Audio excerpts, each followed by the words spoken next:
When Jesus washed. When Jesus washed. When Jesus washed. When Jesus washed. When Jesus washed. He washed my sins away. Oh, happy day. Oh, happy day. Yeah. Oh, happy day. Oh, happy day. Oh, happy day. Yeah. Oh, happy day. Oh, happy day. When Jesus washed. When Jesus washed. Oh, when he washed. When Jesus washed. Oh, when he washed. When Jesus washed. He washed my sins away. Yeah. Oh, a happy day. Oh, happy day. He taught me how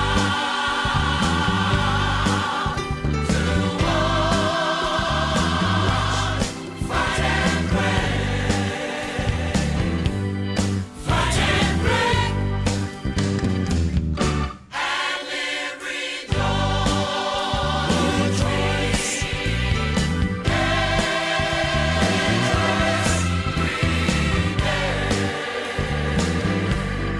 every day. Oh, happy day. Oh, happy day. Oh, happy day.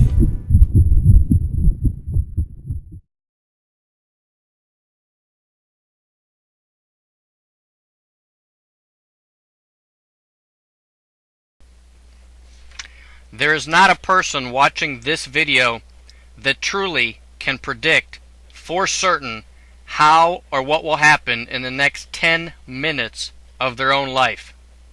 The hiker in this video was an actor, but you, dear listener, are not. Like it or not, most of you are here, and most of you listening to this video seem to have a few more than 10 more minutes to figure out just what to do with what has been allotted to you for the rest of your time down here on this thing we call Earth. Just like this person hiking, you are going to end up somewhere. You may make it another year. You may not. That part is uncertain. The part that is certain is that you seem to have been given a chance at a few more choices before your particular path is going to end. What are you going to do with those remaining yards, minutes, or if you're lucky, possibly miles, you have remaining on the path you're going to walk down? This hiker had some warning, but did not have a clear, definable sign to warn him of all the rattlesnakes that were waiting to greet him just around the corner on the path of his life. He did not have a clear, definable sign of imminent danger. Most of you listening to this video, however, have been given numerous signs. If you have been really looking or listening, the signs of God's outstretched hand have been evident to you since you were a child. The flowers, in all their varying colors, shapes, and splendor. Waterfalls, fountains, and beautiful scenery. The very thing we call outdoors itself. The canyons, the mountains.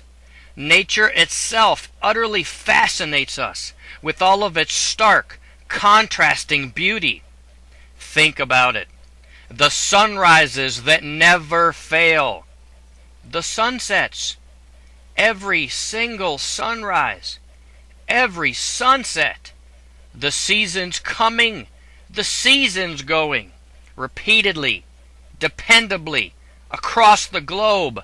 Without fail. You love it when things go well for you. Things are real smooth. And you can kick back and really relax.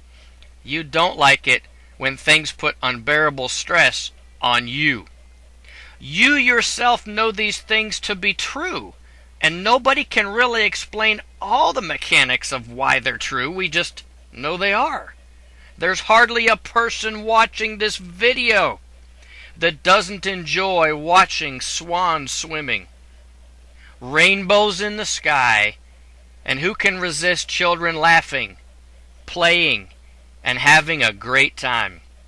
You see, the Bible very specifically calls all of these things signs.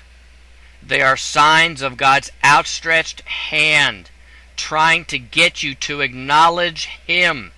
The difference between good and evil. God is the originator and the creator of all of these signs.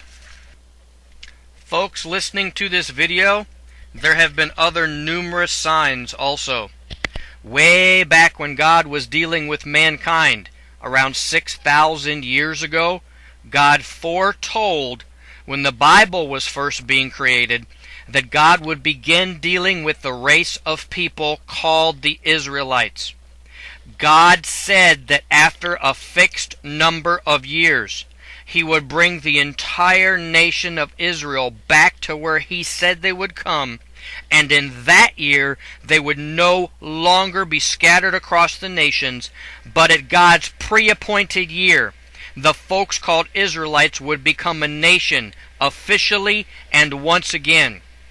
In 1948, Israel officially declared themselves a nation after thousands of years of being scattered all across the world. Millions of people who called themselves Israelis across the globe came together in the exact year that God said they would, and they became a nation once again. God said it, God did it. Now, concerning God's Son, Jesus, it was also foretold that before He ever even came on the scene, it was explained the numerous details of how Jesus would come.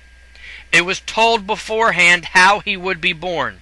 It was told where He would go, and it was told what He would do. It was even foretold in very specific detail exactly how He would die before any of it came to pass.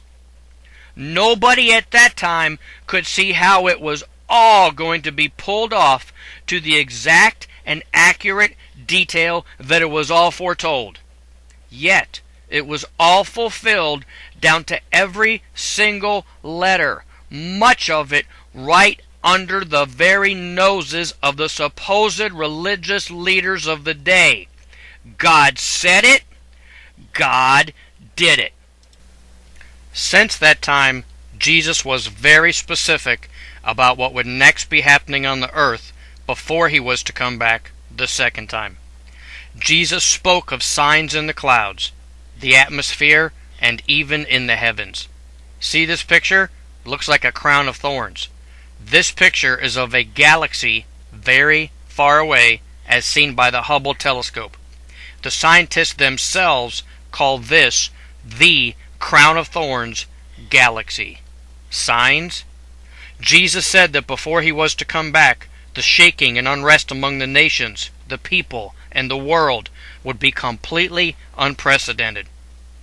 Jesus said there would be many false religious practices and cults that would demonstrate great deceiving signs themselves. Jesus even said there would be unprecedented unrest among the youth, like has not ever been seen before. Jesus said that there would be huge, almost unbelievable leaps in knowledge and in technology before He was to come back again. He referred to huge advancements in traveling to and fro itself. He spoke of the absolutely unprecedented famines across the world. Folks, how many more signs do there need to be?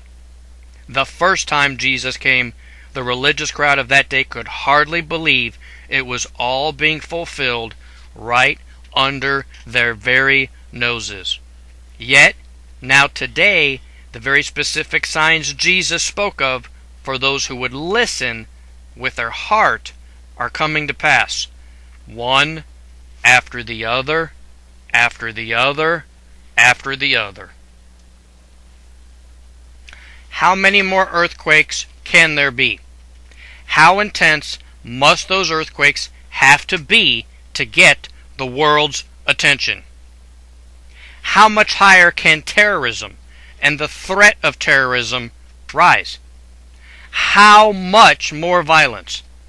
How much more can man go against nature before something breaks? How much longer will man fight for the right to kill his very own before God steps in and says, that's it, no more, it's done? What other last and final sign can or even has to occur that has not already happened or is in the process right now of completion before the second coming of Jesus, the rapture of his church, can occur? You see, where does that leave you on the path of your life who have found yourself listening to this video right now? Well, right now this video is just another sign in the long list of signs that God is using to get people ready for the second time Jesus comes back. The first time, very few people were truly ready when Jesus came. Yet the signs around them were plentiful and plain to those who were listening and looking for them. The next time that Jesus comes, the signs have been all around us, right down to the very letter. To those of us who are listening and to those of us who are looking this time around. The second return of Jesus, the rapture of his church, is much sooner than most of what the world called Christian is truly expecting. Folks, the second coming of Jesus is occurring in this generation, the generation of the youth of 2012. The signs are all in place. The book of Revelation has begun to unfold. Jesus is coming. Get ready. Welcome to the ministry of the cross and the blood.